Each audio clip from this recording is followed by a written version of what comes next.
the Special Board in Education and Business Committee meeting for Thursday, April 21st to order. I'd like to respectfully acknowledge that we're meeting on the traditional and ancestral lands of the Coast Salish people. First item is the adoption of the agenda. It's a single item. Trustee Spilsbury, Trustee Croft, all those in favor? Opposed? Motion carried. Mr. Secretary Treasurer, this is your show. Thank you.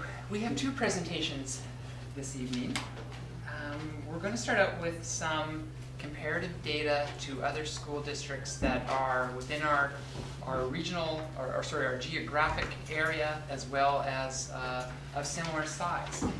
So each year, the school district in September, oh, wait for it to come up, there we go. Each year, the school district in September submits student enrollment. So September 30th, we submit something called the 1701, and that tells the ministry how many students that we have in our district on that date, as well as whether or not there's any designations or other fundable categories. We also, at that time, send a report called the 1530, and what the 1530 does is it talks about where our employees are in the district and who they are. So it's a distribution among functions and programs of our teachers, principals, vice principals, education assistants, support staff, and other professionals. So we got a hold of that data set from the Ministry of Education. Now it's not published, but upon request it was available. And one of the questions asked at the last BEBC when we were having discussions around SER, student educator ratio, is how do we compare to other school districts? So by combining our staffing data and the enrollment data, we're able to do some analytical review or some analytical comparisons to other school districts. We know that much smaller districts have different base operating costs, and much larger districts also have totally different efficiencies. So for the purpose of this analysis, we did try to choose those that were similar in size, so we'd have really an apples-to-apples comparison. Now, we excluded from our data set the international program, and the reason we did that is those students are not included in the funding and are not part of the student counts that are part of the provincial data. Also, the size of somebody's program would potentially skew that analysis. We also took out the elected trustees from other professionals, so within the other professional category, the trustees are part of that. We removed them as well, just so we can really get a staff-to-staff basis. So the data set that we selected is as of September 30th, 2015, and it includes all the districts that you see up there. So you can see that the Cowichan Valley is just under 7,400 students at that date this year. And we go up as high as Souk at 9,500, and we go down as low as Campbell River. So we've kind of got, and there really aren't any other districts in that range that we haven't chosen. So it just seems more by coincidence that the bulk of those are within our geographic area. So there you go. That's who we're going to do our comparisons with. And you can go to the next slide. So here, and I know it's kind of hard to see, but what we did is we wanted to look at within those classifications, what percentage of our staff are teachers, what percentage are principals, vice principals, what percentage are education assistants, support staff, and other professionals. So you can start to see some trends there. We have 53.1% of our staff are teachers currently as of September 30th, 2015. And you can see that is actually the third highest in the data set. Vernon, the second column, is 57.7, and I'll explain a little bit later why I'm not super confident in their submission. The second part is what's our principals, vice principals as a percentage of our staff. We have 4.9%. Vernon's at 4.6, 5.4 in Souk, 4.8 Saanich, 6 in Comox, 5.2 Campbell River, 5.8 North Okanagan Shuswap. So we're kind of on the lower end of that one. Education assistants, we're at 18.2%, and you can see how that compares. That's the red bar across there. Blue bar is our support staff, so that includes custodians, clerical, noon hour supervisors, bus drivers, grounds workers. And then the really small blue bar is the other professionals, which are our exempt staff. So those are the staff that are not part of one of the bargaining units, and we're at 2.3%. The next lowest one is 2.2% in Vernon, 2.9 Souk, 3.6 Saanich, 2.3 Comox, 2.4 Campbell River, and 3.3 North Shuswap. So it's really just to give you, the board, a bit of a baseline of how we compare overall in our staffing. So then we wanted to ask the question, just on a teacher to student ratio. So we talk about SER, and that also includes our administrators as well. So when we talk SER, that's student to educator. So how many students do we have for each teacher in the district? The line that you see there is the average line, and the average line is 18.77. So currently in the district, each teacher serves 18.63 students. So we're not the lowest. The lowest is what you consider to be a better SER. So a higher number of teachers to students would be Campbell River in that bar. So we are below average, meaning that we have slightly fewer students per teacher, or another way to look at it, more teachers per student than the bar. Souk is sort of the outlier there at 19.54. So they have fewer teachers for the number of students that they have. So just for interest. So can I ask why the anomaly with Souk? So if we go back to the last slide, Souk and Campbell River, that's quite a spread according to that graph. In past discussions with Souk, I know it's a conscious decision in their district to staff more education assistants and less teachers because there's a difference in salary, and they can basically purchase more bodies with education assistants than they can with teachers. So I know it's just a staffing strategy that district has. And I do know that from past conversations. Thank you. So the next question is, how many students does each principal and vice principal serve? And the baseline here is 189.71. And in this district, for every principal, vice principal, we have 201 students. So we would be having fewer administrators to be above that line than the districts under that line, if that's another way to look at it. Okay. So when you combine those two, we really get back to the SER, and I've simplified this SER so that the 17.05 is just all the data, and in our district we filter out other things in our own comparison for year to year, but not knowing how other districts do their SERs, I just went straight to pure number of students over the pure number of principals and teachers, and I got a ratio. And from that, we are right at the average, so currently this year. So 17.05 is the bar, and we're at 17.05. So again, the lower the number, we would consider that to be a better ratio. And the reason that we were looking a little bit better on just the teacher side is it's just really our teacher-principal allocation. We have more teachers than we do principals, vice principals per the data set. So the next question to really ask is, so within our principal, vice principal group, how many teachers does each one supervise?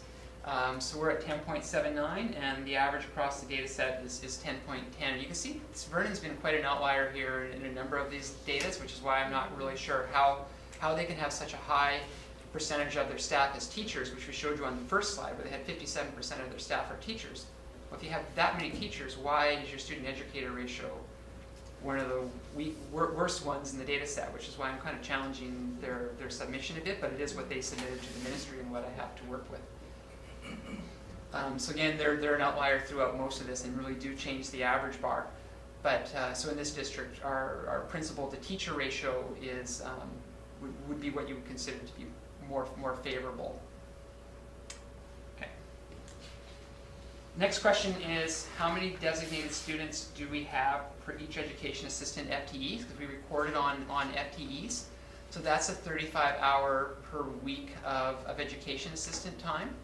So in this district, we have 2.44 students per every, 2.44 designated students, so students that are designated, for every 1.0 education assistant.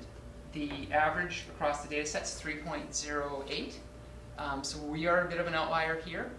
And the next one up from us is 2.81, and just sort of the context of that is to move from 2.44 to 2.81 is around a $700,000 differential of additional service that we provide in this district to compared to the rest of the districts in their data set to their designated students, so the students that have claimed. So, you know, that slide doesn't tell the whole story, because you may have a lot of level 1s in a district and you may have a lot of level 2s and not a lot of level 3s, so that doesn't really do any weighting. That was just purely adding up the total number of level 1s, 2s, and 3s and dividing it by the number of FTE. So a way to look at that is to get the weighting is to look at the funding formula, where a level 1 student receives full funding, a level 2 receives half funding, and a level 3 receives a quarter funding, and to think about that as potentially how you might allocate your staff as well. So the average funding generated in a school district for each education assistant FTE is $51,696. So that's the yellow bar going across the top. So in this district, we generate $43,478 for each education assistant that we have in the system. Now in this data set, like the last one, I excluded the Aboriginal Education Department, because there we have students, Aboriginal support workers and cultural teaching assistants that aren't tied specifically to a designated student that was part of that count. Okay. So the next question that we look at is how many students does each support staff FTE serve? So again, support staff is our bus drivers, custodians, clerical, noon hours, and the average bar is 45.24 and we're at 45.85, so we're really right on the average as far as our support staff go along this data set. The next question is how many students does each professional exempt FTE serve? So this would be like Rod and myself and the other exempt staff that aren't part of a bargaining unit, just to divide that group by the number of students. So for every exempt staff individual, excluding the international program, the bar is 381.47 and our Cowichan Valley is 435.15. And you can see they're sort of all over the place. And some of that is just really how districts structure themselves, whether or not a position is unionized or non-unionized as well. And the final one that we look at is just looking at our total staff. So how many staff members are served, how many students are served by each staff member. So take the total number of people that were on those reports and divide it by, or divide it into the number of students. And in SD 79, for every 9.89 students, there's one person, one FTE. Not necessarily a person, but one FTE, full-time equivalent. And again, there's Vernon as a very much an outlier, which again leads me to challenge their data a little bit, but we're 9.85 is the average that's generated there, so we're right on the bar as far as number of staff that we have to number of students as far as looking across that data set. So there are, really, what does this all mean? There are no recommended levels of staffing. I mean, districts have the discretion to staff how they wish. You see that we talked about the SUC example where they make a decision to have fewer teachers and more education assistants. There are no correct ratios. Really the purpose of doing this is a question was asked at the last BEBC, how do we compare to other districts sort of across our geographic and size. So we did this work to provide the board with some data comparisons that might help guide some of the decisions on the 16-17 budget. The review used data that was submitted on September 30th, 2015, so it's really only as good as the data that the districts provided, and we haven't audited other districts' data. It's what they've submitted to the ministry, and we were fortunate to get a hold of it to be able to do these analysis. And none of the options that we've considered for, or are being considered for 2016-17 have been incorporated into these charts. These are all pre-adjustments, so these numbers change as we get through some of the options. So that concludes the first part. If there's any questions on how we did that or what any of this means, I'm happy to answer.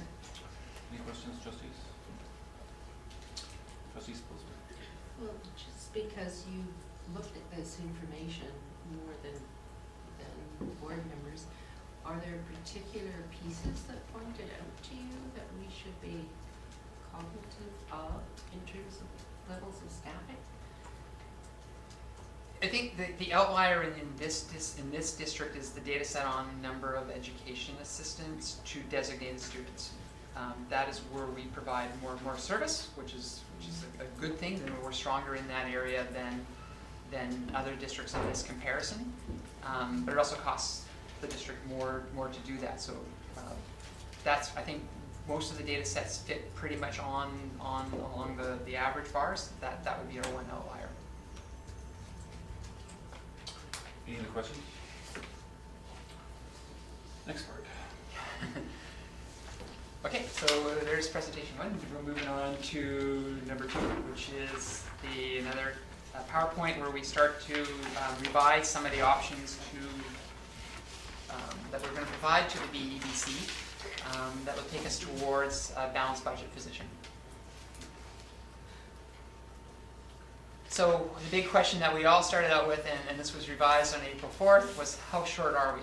And I think we've all talked about this slide quite a bit to this point, but just to remind everybody, we begin with a $3,269,701 shortfall as we move into the 16-17 annual budget preparation.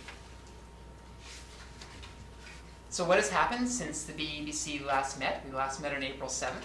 Well, the budget survey closed on April 10th. There were 162 responses to that survey. They were very thoughtfully prepared, and not every question was answered, but the board has received the survey details and are considering the suggestions that are contained within the survey. The board then met with their educational partner groups at the advisory committee on April 19th. That was 2 days ago, and at that meeting we talked about the survey results and talked about some of the areas that are being proposed as options for balancing this 2016-17 budget. And since April 7th, staff have been working on estimating the impact of the proposed options, and tonight bring forward an updated reconciliation of how our shortfall could be addressed. And I say could be because they are options. The board has, or the BEBC has not moved these forward yet. So we're going to go through these sort of one at a time, and we'll come back later. The trustees have a sheet that matches these items in front of them, and we'll come back to kind of talk about them after I walk through them, just to get sort of the comfort level and have some further discussion on those items. But so for this point, I'm just going to go through them one at a time, and then we'll return. But as you go through one at a time, you'll be open to questions from the trustees? Yeah, for sure. And then we'll come back for if there's any further questions. So where did we start? $3,269,701. So one of the items we've been talking about and we've shown through the advisory and the last board meeting is the district is projecting a surplus now for the 2015-2016 year. And we are suggesting that surplus projection is $844,000 as of the last time it was calculated. We're suggesting appropriating $750,000 of that surplus, which has not occurred yet. So we're still optimistic that it will into the budget as a first step to move towards balancing. The second item is our survey result. Survey asked a question about operating the adult education center at a cost recovery, and the survey results were about 80% in favor of the program operating at a cost recovery. So we currently supplement it in the neighborhood of $250,000. So there's some reductions there to move that program towards cost recovery. Can I ask, how does that cost recovery occur? It doesn't occur through a reduction in students. It occurs through a reduction in staffing at the program, supplies and some other miscellaneous items. And there's no opportunity for fees? Yep, they're funded students. And the challenge with the adult education program and its operating costs are that a student that is in the K-12 system and under 18 generates $7,208 a student, and that number is closer to $4,500 in the adult program. So we don't receive the same funding, but yet there's still overhead in the program to cover. Any other questions? Replacement. So with those kind of cuts to that program, does that program still remain viable? I'm gonna refer to. That's the conversation we're having right now. Is that maintained at a level that continues to be viable, provide the level of education, quality, and all that good stuff? So the third item we've added to the list, and this is a new item on the list, and it's not really a savings, it's a net generation of revenue for the Wilkinson Road Jail, where we operate an adult education program currently out of. So that program is expected to have around 17 FTE or countable students for the next year and operate on a staffing level that is less than what it generates. So that would contribute $25,752 on estimate to the shortfall. Next item here is, last time we came forward, we had identified approximately $240,000 in central complex administration reductions. There's a number of different items within that number that we're still fully reconciling. We do have a target to meet there, partially through retirements, and it's not entirely in a staffing area. And next one, so the community school coordinator is a grant that the district currently provides to the Chemainus Elementary Community School. It's $56,000. It at one time existed entirely within the community link budget, so that's a separate pot of money. There's the operating budget, which is what we're talking about balancing here. The community link also has its own budget, which becomes part of the budget document, but has much less flexibility around it. There's rules around how that money is to be spent. The community link budget generated a bit of a surplus when we had job action and certain programs didn't all roll out that year as they normally would. So that goes back to the 14-15 year. So the suggestion here is to fully fund for 16-17 the community school coordinator from the community link. We're utilizing that surplus. It's not a sustainable solution in that the community link funds cannot keep that at $56,000 ongoing. So it kind of buys a year to determine whether that is sustainable or grant the board wishes to continue at the same level moving forward. So this is strictly out of surplus funds, Yes. and what is the total budget within the community link fund? It's about $660,000.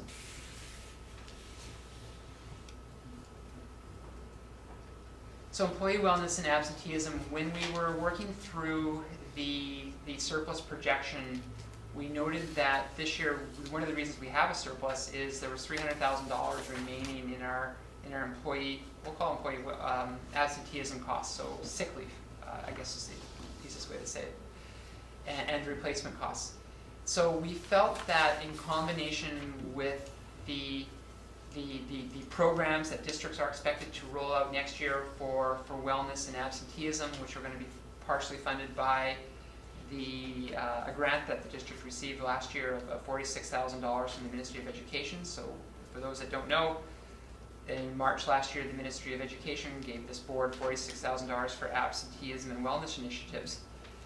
And they asked us not to enter into any programs until 7 districts around the province ran their pilots, in which time they would find out which strategies were working best regionally. So these districts are sort of all over the province, and there'll be some recommendations coming back to the board once those pilots conclude as to how to spend the $46,000. But it is there to enhance wellness and absenteeism or to assist employees. So I think in combination of having more money in the budget than was required this year and that program, that we can reduce that budget by $150,000. Now that kind of takes away some of what you would consider to be potentially built-in contingency in your budget when you do that. So that is probably why we have a surplus this year. So we're basically taking away that ability to have that surplus at the same level next year. So our next item is we're adding in here WorkSafe BC Claims Management Service. We've brought to this committee the fact that this district has the highest WorkSafe BC claims and demerit rate in the province for school districts. So we pay more in premiums not per our size, we pay more in premiums. Our premium rate is higher than any of the school districts in the province. And there's school district in Okanagan SD23 that provides services for over half the districts in the province. They have a lot of expertise around assisting employees and with their WorkSafe claims and return to work strategies, etc. So we're talking about becoming one of their districts to assist us as well with managing the WorkSafe claims, and hopefully can reduce some of those costs. So that is a positive, that's a plus, that's a cost pressure. We also, in our surplus projection, showed that we were quite a bit under budget on utilities, another reason why we have a surplus this year, and feel comfortable that if the district is able to sell some of the surplus properties, which we're waiting for ministry approval on, we won't have a few buildings around that we're currently heating. And even though they're not occupied, there's base heat in every building, just to keep it from turning moldy and wet. So we feel that that is an achievable reduction in our utilities without really much impact. The next item is to really look at, we do have a district closure week. This $20,000 is not a staffing line item. When we say additional full district closure, additional utilities reduction, it's really a timing of when our custodial staff work in that week. So if everybody is out and we're not cleaning in the closure week, instead we're cleaning in the spring break week, when we already tend to have some people around the buildings, by locking that completely down, we can turn the heat off, and that allows us to save quite a bit in utilities. March is an expensive month of heating our buildings. So the next line item here, we've altered a little bit. Really became, I guess, our balancing item to get to the zero here, and that's to move the education assistant number from 150 to 197. And one of the things that's unique, not unique, but a change this year with the education assistants is, and teaching staff, is that we're now in a place that we're out of funding protection, and our contingency may not need to be as large within our staffing. So in other years, if we had students arrive that had designated needs, we had to make sure we had a certain number in contingency to meet those new students. And the reason for that is we weren't going to get any additional funding. Now, if we get students with designated needs that are designated, funding follows those students, which then pays for the staff to go with those students. So we're in a much different place now that we're out of funding protection, which means we believe we can trim a little bit off our contingency that we're holding back, so that if we do get those additional students with designations that we can get into the September or February count, we will have the funding to provide the service for them just through that additional funding generation. So can I just, so in this one, 197,000, and the total budget for this is 11,256,000. Not for education assistance, it's 5.5 million of that. Okay, so I just want to look across this line item here. That's the full. That's a full amount. That's the full special education department. Thank you. Benefit premiums. I stood up 2 days ago and told the advisory committee that we didn't get the benefit premium holiday, and when I left the meeting, the benefit premium holiday had arrived. So that's a good news, item, which I'm happy to report that instead of having an additional budget pressure of 17,000, which is what I told everybody 2 days ago, it's actually negative of 52,884, and that comes from what our extended health and dental provider carriers, Pacific Blue Cross, have charged us over the last year was too much. So they're going to give us a break on what we pay next year. We can take that surplus and roll it into our premiums for the next year. To reduce the supply allocation to the French immersion schools. So these schools are also funded through the French grant. So we heard from our French community that that was an area that they felt that they knew that they were almost getting, you almost get twice as much funding to operate a French immersion school, because the board will fund the same per pupil rate as a supply allocation as a non-French immersion school, and then on top of that, there's French money for those same resources. So this is to trim back a bit off those two elementary schools, French immersion schools, and have them fund a little more out of the French budget. So it's really a shifting of resources to a separate pot of money, which is the French language allocation. And move on to our next page. So it's a big list. The next item that we left on here and we've talked about before is each year we tend to buy, last 3 years, we tended to buy a vehicle out of our maintenance budget. So we found $25,000 in the maintenance budget that we could use to buy a vehicle, a van, which we don't do unless we need to, but we tend to have to refresh one a year.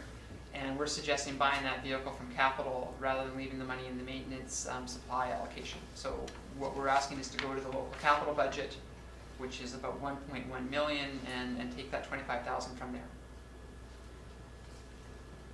Under exempt staff, principal, vice principal compensation, most of these staff members have been on a 6-year compensation freeze that is expected to be lifted in 2016-17. Now, what we don't know is whether there will be any funding, but I wouldn't bank on there being provincial funding for exempt staff. There certainly is for the wage settlements that the non-union or that the unionized staff have received, but this is a very, probably at the very low end of what we may need to consider, but it's to at least consider something for that employee group should the freeze come off. There's a significant amount of compression within that group to the individuals that they supervise. Average teacher salary, I originally had this number at $150,000 and felt not as comfortable with that as I went through looking at the number of staff that were part of the SER adjustment. So I wanted to drop that down to $100,000. And what that is we budget based on everybody we have today. We use a pretty sophisticated budget program that knows who everyone here who's a staff member is, what they do, and what they cost us right down to their benefit plan. Do they have a family plan? Are they single? Do they have a couple? What pension plan do they belong to? Very, very sophisticated budget program. So when we roll that all forward to next year, we move everybody up an increment, but it really also moves forward all of our people that are going to potentially retire one day, or retire this year, who had a higher salary within the teaching pool, and they'll likely be replaced by somebody less expensive. So we feel we can drop our average teacher salary just a little bit to make up for that differential. The next item is our employee future benefits, and to explain this item is just to talk about some of the contractual obligations we have with our support staff. There are some retirement payouts that support staff receive, and there's a liability that's associated with those. So if we were to close the door today, we would need to have approximately $4 million to close off those retirement balances for our support staff that they receive upon retirement. And so we have to put money away for that every year, and we didn't put any money away for that prior to 2002, 2003, when the province converted us to generally accepted accounting principles, and we had to now recognize that we had this liability. And we've been paying down that $4 million debt every year. We're down to $267,000, so we're getting close to having all that money in the bank to actually pay for those should everybody retire at the exact same date. So what we're suggesting is we budgeted for that amount this year, that we won't make that payment, and we're not required to. The ministry doesn't force us to make these payments, so we're not breaking any rules here. We're just saying that we budgeted for $50,000 this year. If we take that $50,000 and add it to our surplus, we can make that payment if we hit an acceptable amount above the surplus. So if our surplus projection actually comes in at 1.2 million, and we thought it was going to be 844, and we have room to make the payment, we'll make the payment. And that's sort of the same idea for next year. Don't budget for it, but if we end up with a surplus at year end, we make that's beyond what's required for the capacity or for the next year's operating requirements, we'll make the payment. So that's the suggestion on that one. Next item here is to look at the ISP fee rates, and probably the easiest way to explain it is the North America market for international students is really a U.S. currency market, and we're really on sale right now in the Cowichan Valley. We currently charge $12,500, but that's a 30% discount off the U.S. if you look at our exchange rate to some district charging $12,500 there. We know that districts around the province are all looking at increasing their rates. Everybody's under the same type of budget pressures. One of the areas they look at is generating their own revenue. So the province gives us so much money, and we can generate a little bit on our own through these types of programs. So our suggestion is to increase the rate from $12,500 to $13,000 effective in February of 2017. That generates about $25,000 of that. So students coming in September, they're already signed up at $12,500. We can't go back, but we can look at those that are going to be moving into the next intake cohort. Also, we put $100,000 in for 2 offshore programs that are beginning to solidify. One in Barcelona, Spain, and one in Shenzhen, China. We currently have one in Beijing, and those are really just a low risk to us in that they're operated by independent providers. We provide the curriculum and access to some individuals who may wish to work there, and we receive basically a commission for that. So it's sort of a reverse commission.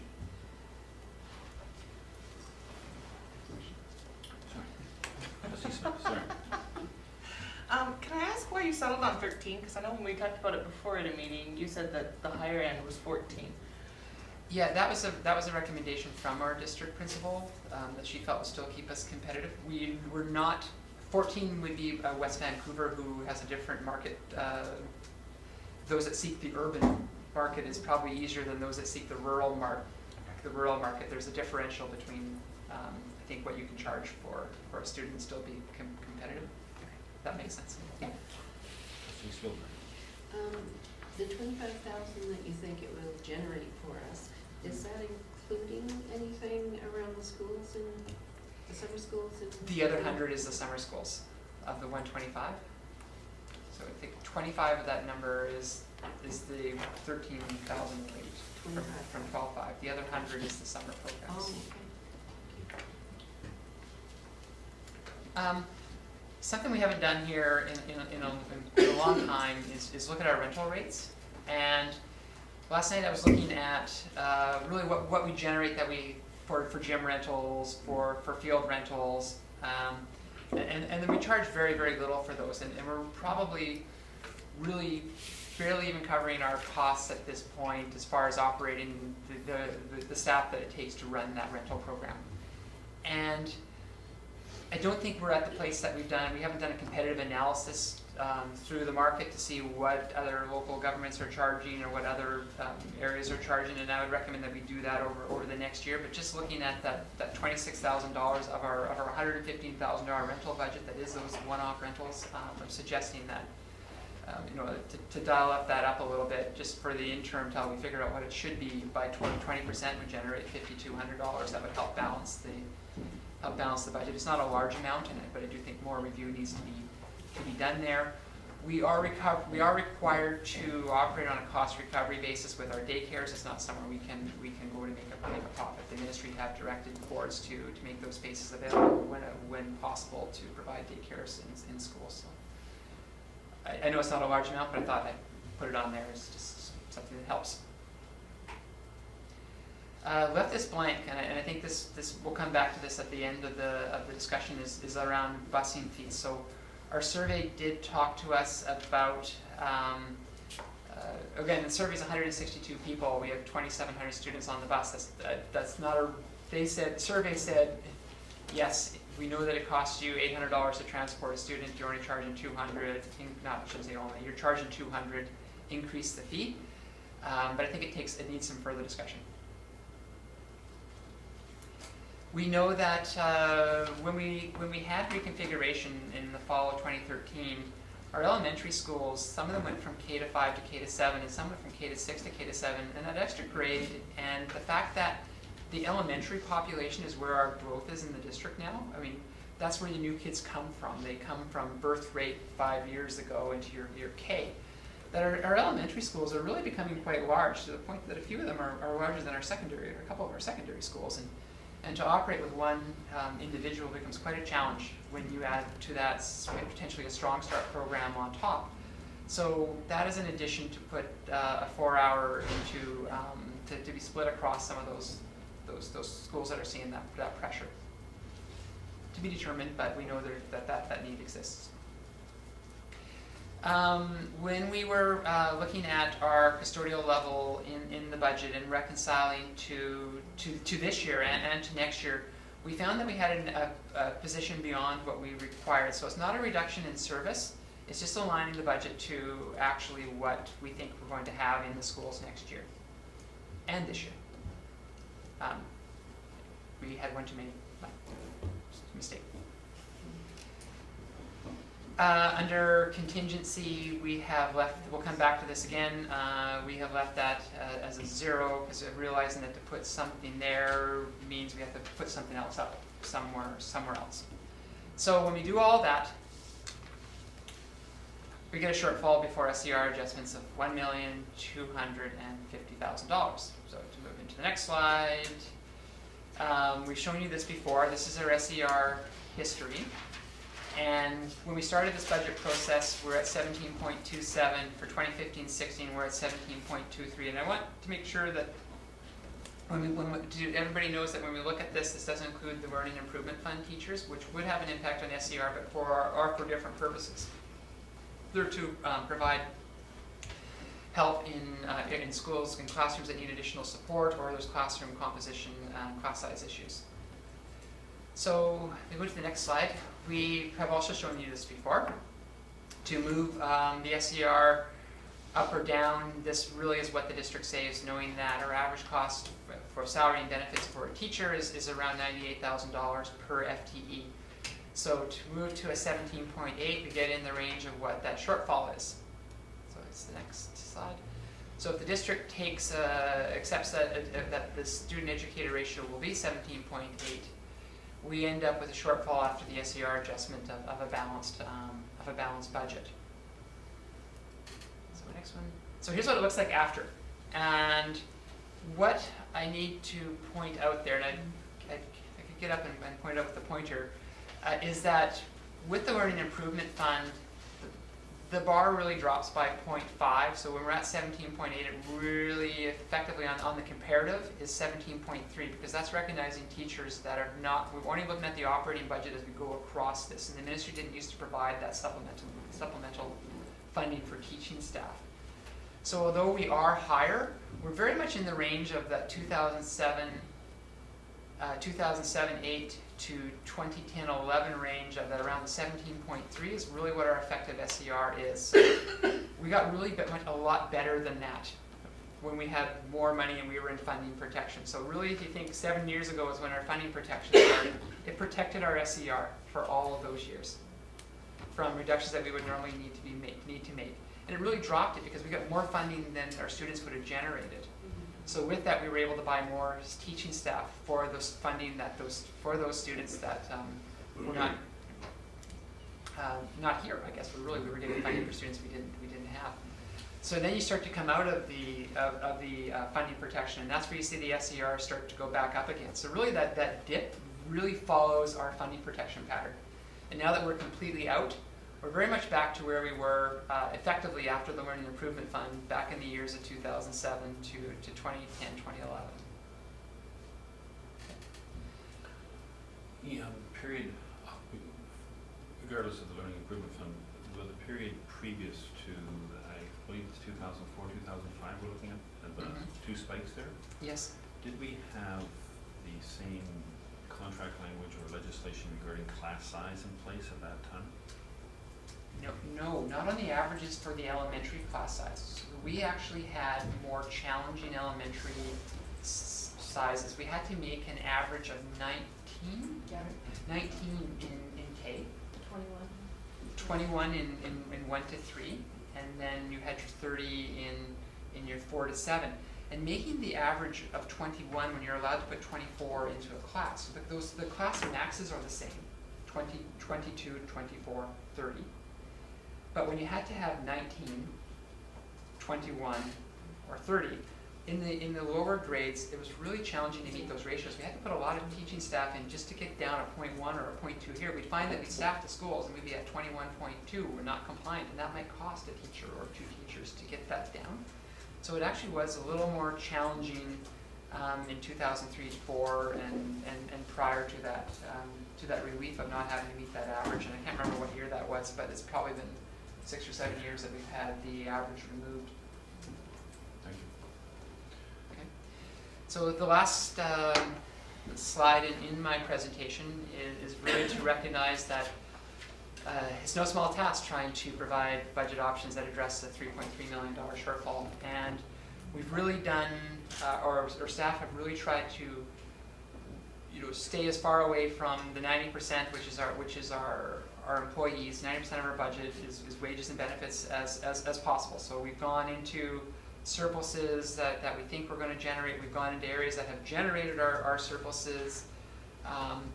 And we want the community to know that all these options have been have been quite carefully considered by staff, and any changes to the option list will result in something else having to change. So where we're at really now is a balanced position if all these items were done. And there's details behind these. So, you know, there's going to be questions within these numbers. Some of these are numbers, and there are positions attached that require more specific explanations.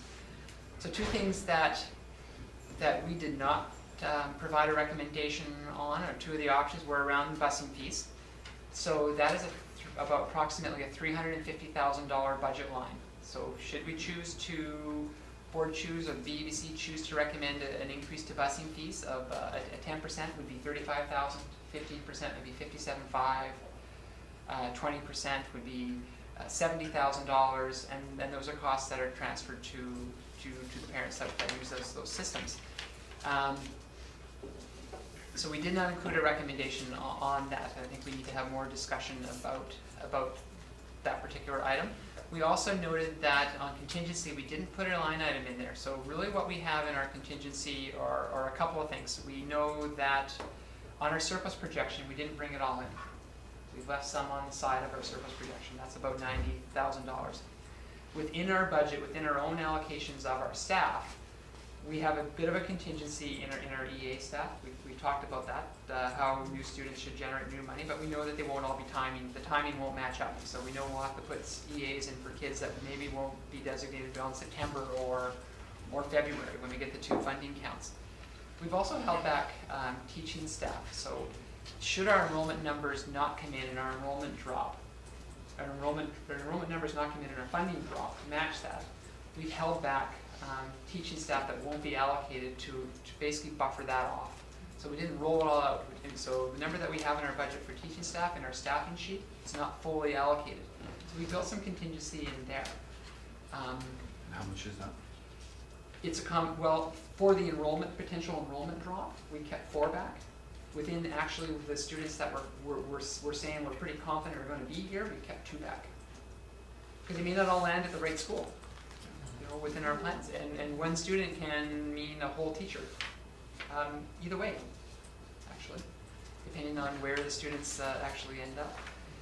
So, having gone through the recommendations, if we want to have further discussion on them individually, the trustees have a sheet on their blotter, and it does follow the order that we've laid them out here.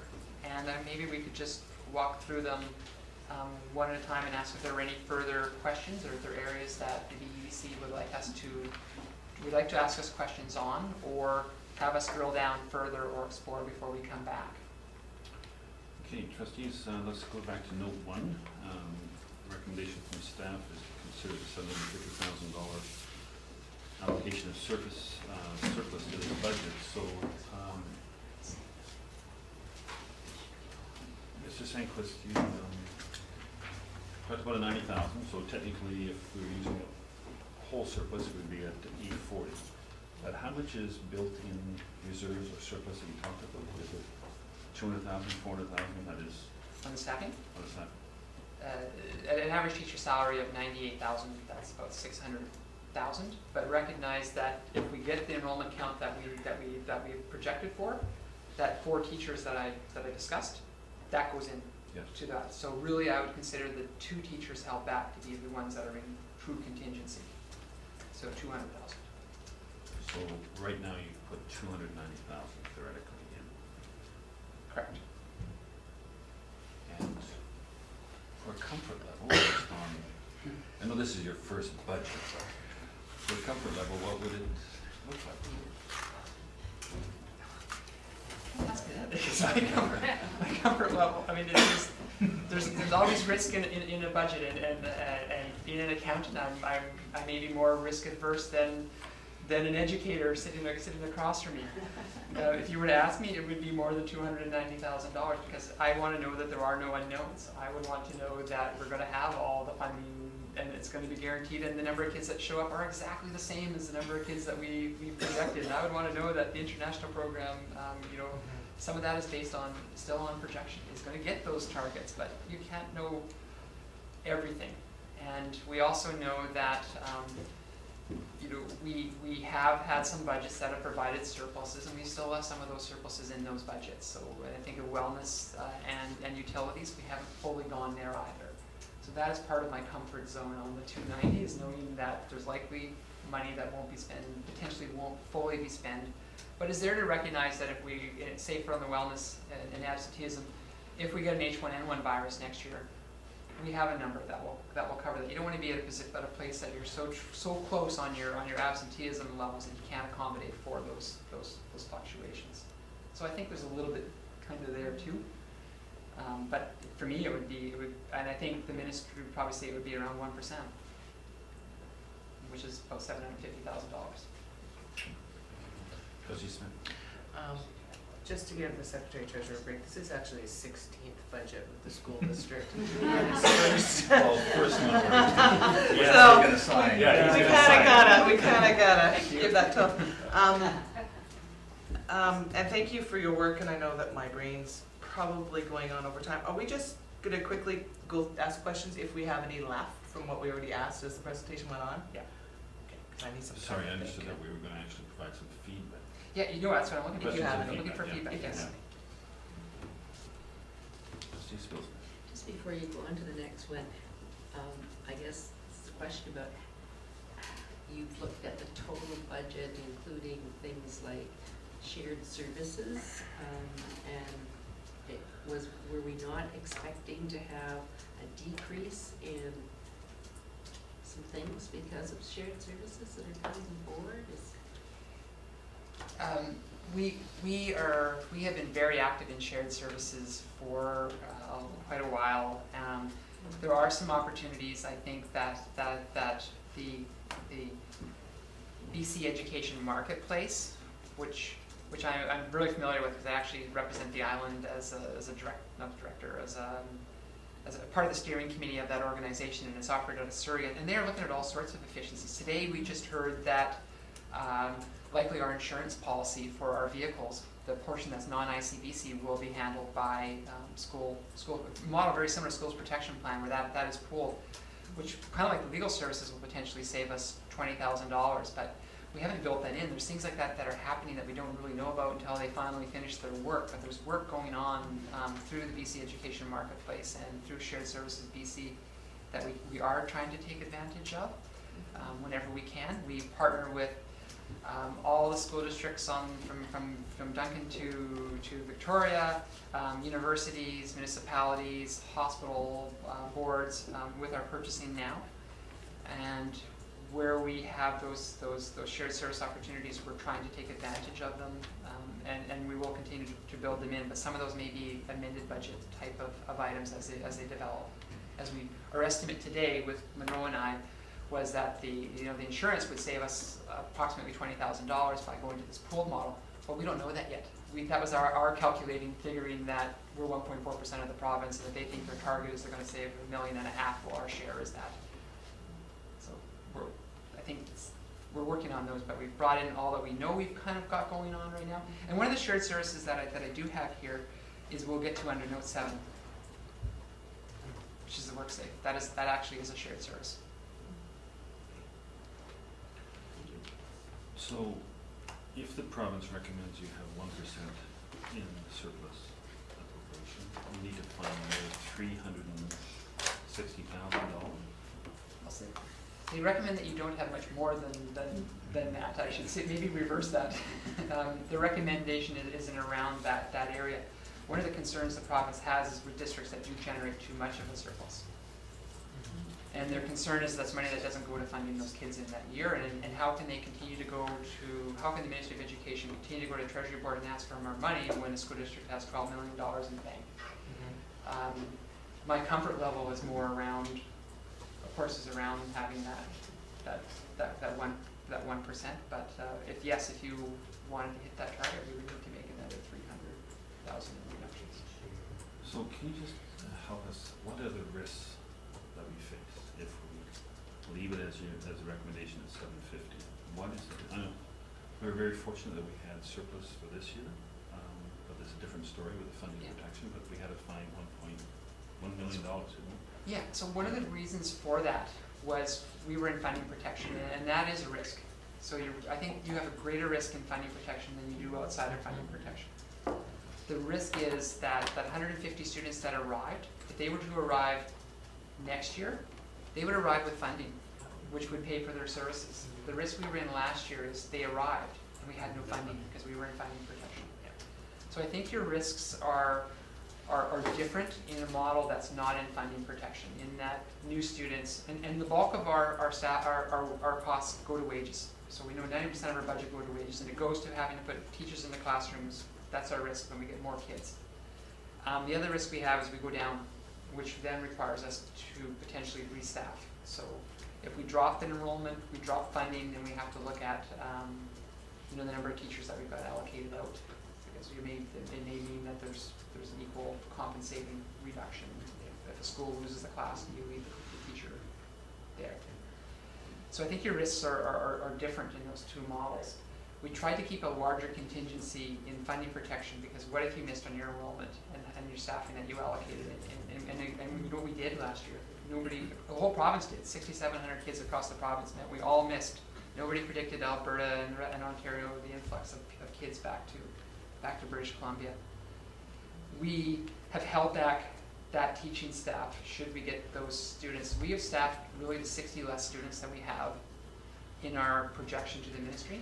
So we don't want to put all that money in the revenue side and then allocate all the staff, and then it turns out that the kids don't come and then have the staff out. So that's why we've held those two pieces back. We've been somewhat conservative in our staffing allocations.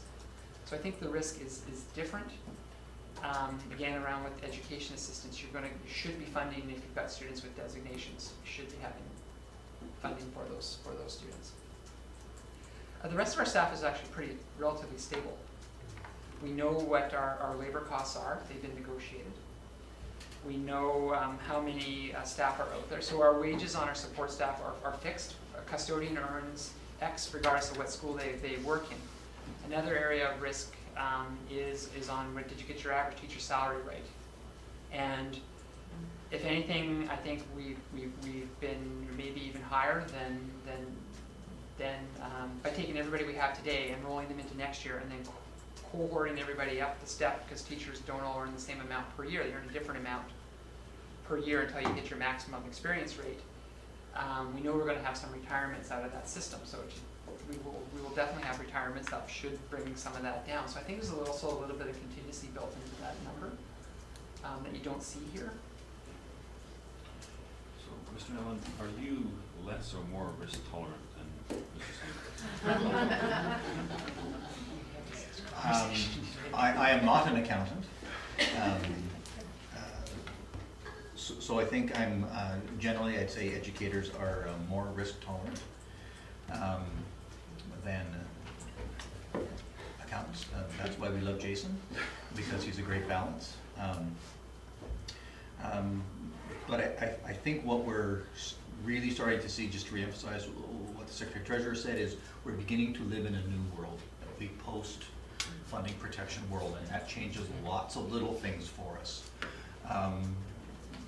All kinds of different procedures and practices begin to shift as different things become more predictable and other things become less predictable, and it's just a different set of conditions. And so if you're asking me if I would sleep with this, my answer would be yes. That might be a question you would ask Mr. Sandquist, if he will sleep at night with this level of contingency. Trustees, any direction to staff, or do you want to give any feedback on that 750? You want to change or stay the same at this time? I think you just covered it all. Okay. Additional education to adult education, sorry, to concert coverage. Move to questions, feedback. How many students does this affect? Sorry, Trustee Smith. Again, I do want to have my concern over the viability of this program. I'm really concerned. Is there any help in that? Only to share your concern. I mean, I think that's something that we're looking at as we look at those numbers and what they really mean and what it really means to be a cost recovery. We see the same things that 60 other districts are seeing across the province, and as Jason said, in terms of the different funding levels for adult compared to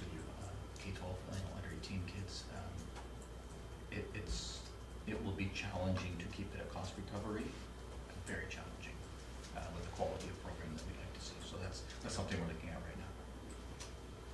And how many students are actually participating in the adult education program? Anticipating 70 FTE, which represents, an FTE is 8 blocks, 8 courses, so that would be 560 courses. And I believe, and I'll look for a head nod, that there's currently about 300 students accessing courses presently in the program. So what would be the outcome to that program? And I think Trustee Smith was at risk here for this program. What would it look like on the ground? I recognize there's less teachers providing that, but are the students receiving less programming or less education time to provide that programming? How is it covered off? We wouldn't be growing, we wouldn't be taking new students on. Gradually, probably those course choices that we'd be offering would be decreasing. So just the bare minimum for graduation. Would likely be the inevitable. Any other questions or feedback? Okay, do we need to discuss the good news of Wilkinson Road Jail? Is there any possibility to increase the revenue there? Just out of curiosity, I mean, we're always talking about trying to find more money. Through the chair to either gentleman. We will be bringing to you at the May board meeting a little more fulsome analysis review of the program to date. And I would imagine part of that will be sort of looking into the future and seeing how viable is this model. They do exist in a very controlled setting.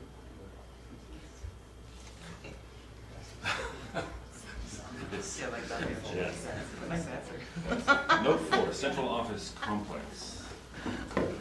Questions of clarification, comments?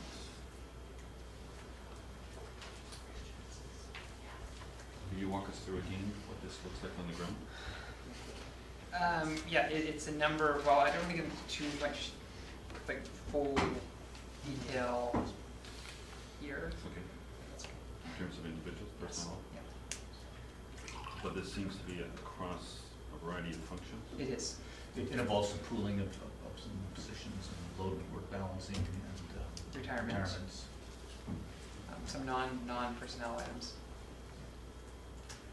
Okay, note 5, transfer of funds from one to another. Any questions on that? Note 6, any questions or comments on that?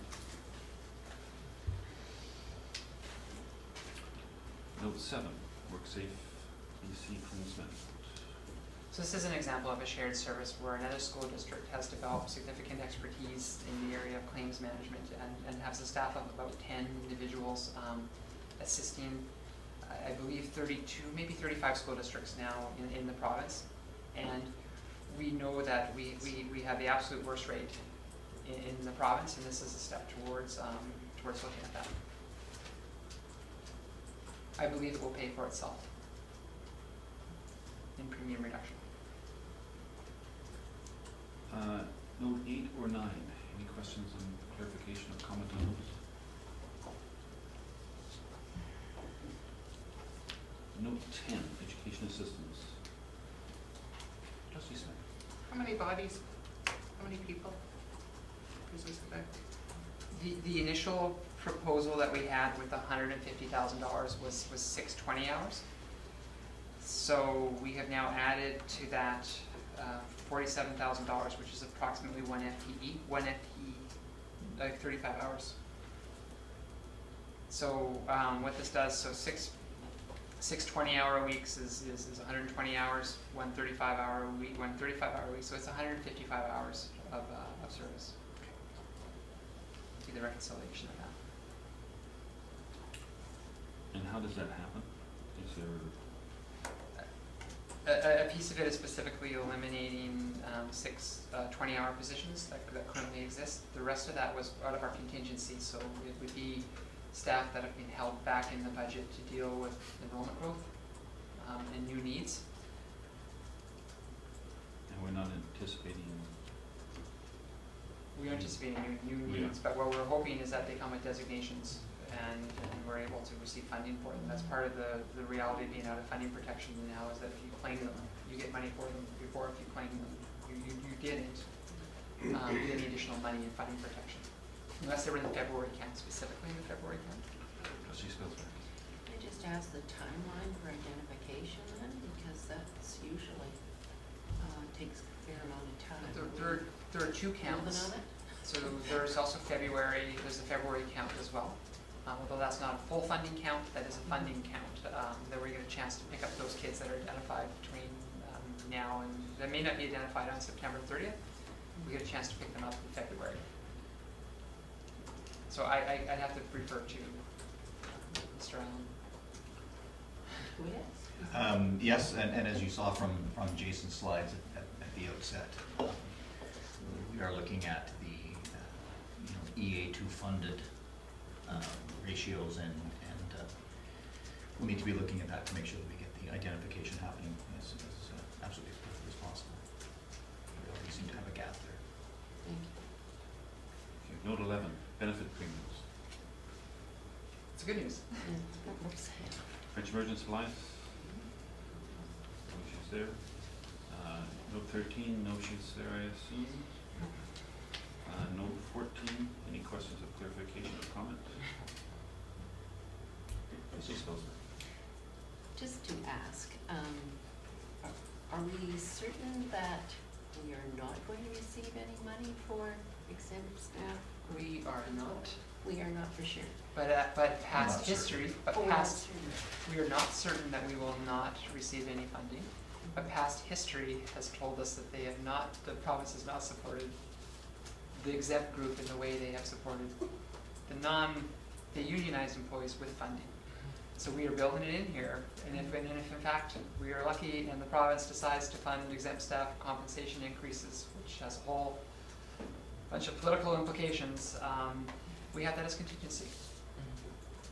And when would that decision be made? Well, And to get around it. we know that, and I don't want to say too much about what's happening because it is sort of a closed agenda item, but we know there is a process underway to review exempt staff compensation, because it is a group, and it is very public that it's been frozen for 6 years. And so we know that the province have recognized that there's been significant compression, and to the point that, in our district we have teachers that are more than vice principals who work a significantly shorter year and a significantly shorter, potentially shorter day. So that compression has began to be recognized by the province, and we're currently going through some processes around remedying that. Trustee Spillier. I'd just say that maybe that's one of the areas we might want to look at as a board in terms of trying to alert PCSDA and others around the impact on our funding when an employee component is not resourced. Do you want to make a motion at this time? Sure. So it's our recommendation to the board Yes. to write a letter to the minister and BCSDA to detail the implications of not funding and Unfunded. unfunded principal, vice principal exempt compensation. Is there a second? Trustee Croft, any discussion on that? Going to the board? Calling the question, all those in favor? Opposed? Motion carried. Thank you. Note 15, any questions on that one? Note 16, Mr. Sanquist has explained that backwards and forwards a few times. Note 17, international students. Please, Sorry, just I believe that this amount is referenced in our policy at this point. So I'm wondering if we need to either adjust that policy right away in order to enact it, or make a motion to Bring the policy, bring to- that to. bring the policy to the next board meeting. Once this is adopted. Yep. Okay, thank you. Trustee Smith? The financial changes don't come into play until February anyway, but it can just show up at that to be recommended to the board. Rental rate increase. Token. It is a token, yeah. Okay, the busing fee increase. Trustee Smith? I really feel this is a conversation we need to have. We're at that point now where we are paying an awful lot of money. When we went to BCSTA, we learned a lot of districts were struggling with busing, and they were only busing to homeschools, and they were struggling to be able to afford it. And then when they found out what we bus, they said, how do you guys even be able to afford it? And in talking after the fact and thinking about, you know, decreases in some areas, taking my programming to kids so that we can give them a choice of where they go to school is really starting to struggle on my soul.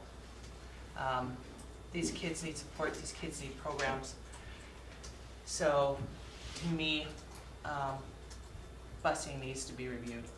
And maybe as a board, instead of increasing the bus fees, leave them as they are, and put busing into review as to what that would look like if we only bus to homeschools.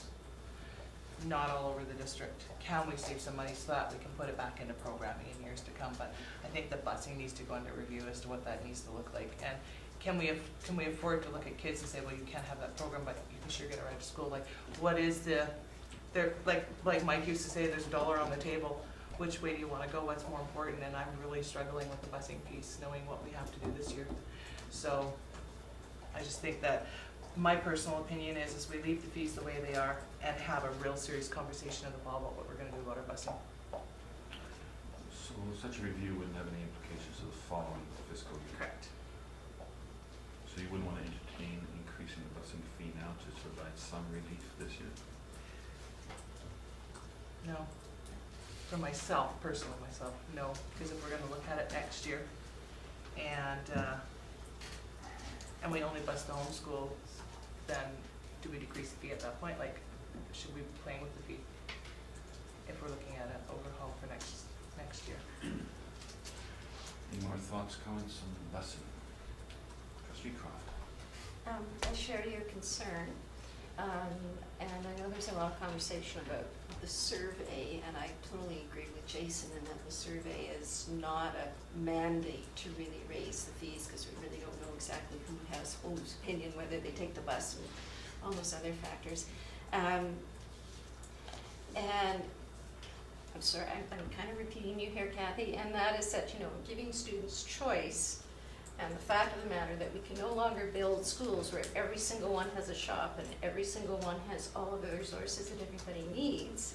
The next imperative is that they have to get there in order to have choice. So it's officially a conundrum, I guess. So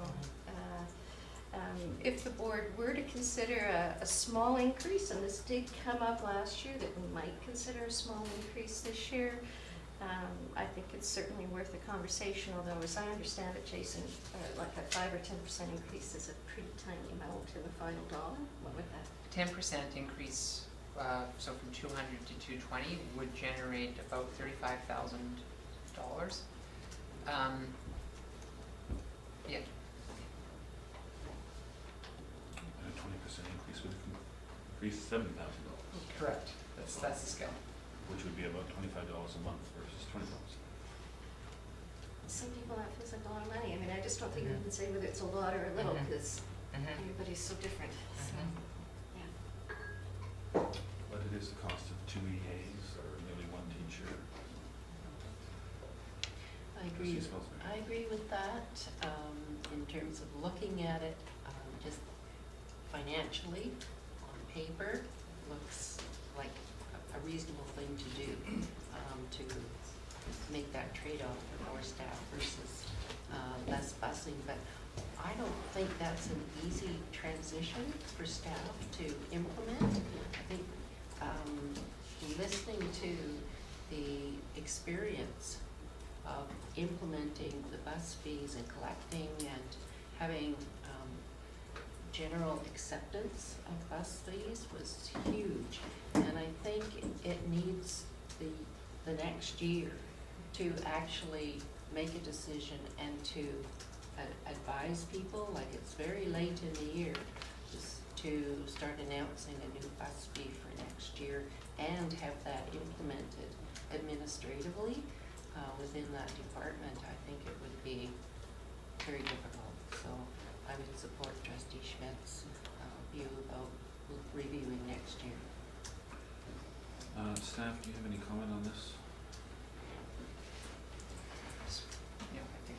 You were silent on the recommendation. We- Too political or what? No, I think, I mean, my comments would simply be to, to echo Trustee Spilsbury's. We've had 3 years to get to a place that we're not receiving angry phone calls, and those take a lot of time and resource to answer, a lot of resources to answer, and yeah, I think I'll just leave it at that. It's reached a level of stability where I think it would become less stable into the next year. Trustee Croft. Just to comment on what Jason's saying, certainly one of the reasons that we would look at raising or not raising fees doesn't have anything to do with the with our nuisance factor, but of course with the sentiments within the community. So we want to put our resources to benefit the community and not deal with the outset, because we would rather have happier school goers and bus riders than unhappy ones. So, any idea what it would cost to conduct such a review next year? Can that be done in-house? Or do we have- In-house. It can be done in-house. So, Trustee Smith, would you be willing to make a motion to I most certainly the would be. board that we would actually, I would like to make a motion that the board put our busing into review this fall to see what the viability of only busing to home schools would be and the impact. is there a second? Trustee Croft, any further discussion? All those in favor? Opposed? Motion carries. Thank you. Clerical addition, hopefully there's no question on that. Pretty straightforward. Custodial reconciliation, get it, right? Any questions on that or comments? Down the next one. Contingency. Where you had that in question 1 or note 1. Student educator ratio 17.8.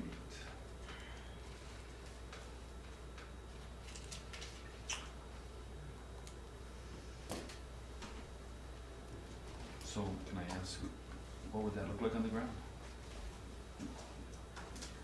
In general terms, we would be looking at some reductions of some positions, some reorganization of positions,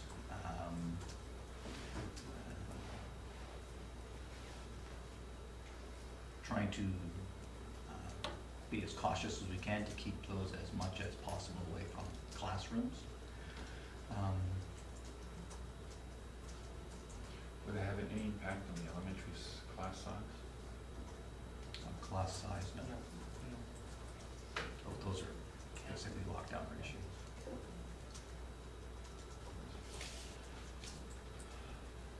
Trustee Spilsbury. I hate going anywhere near student educated ratio, but I hate worse if it impacts not only at the classroom but the school level. I don't know if you can find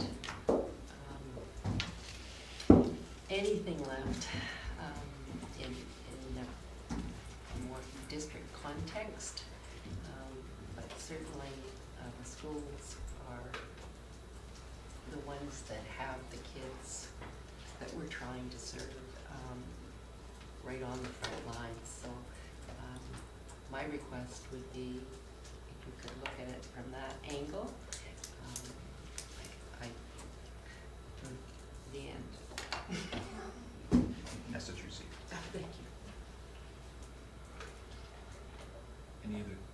back?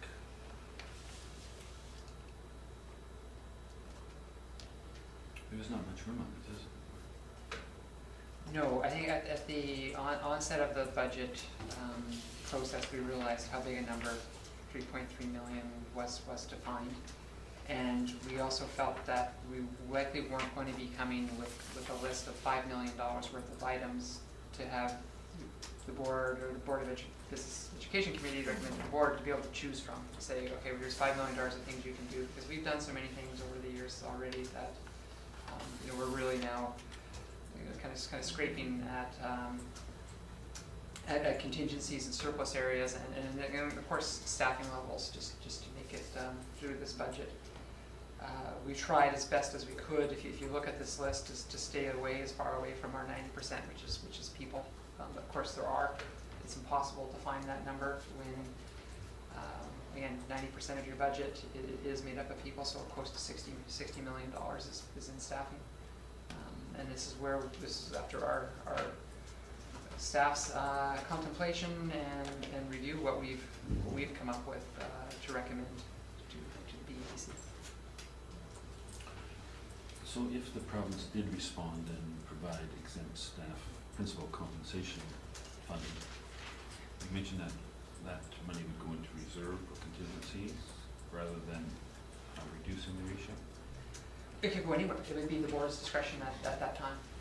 I don't think we can bank on that at this point, but we also can't bank on 6 years of zeros being probably acceptable for a 7th, when the rest of the workforce has received quite regular increases over that period of time.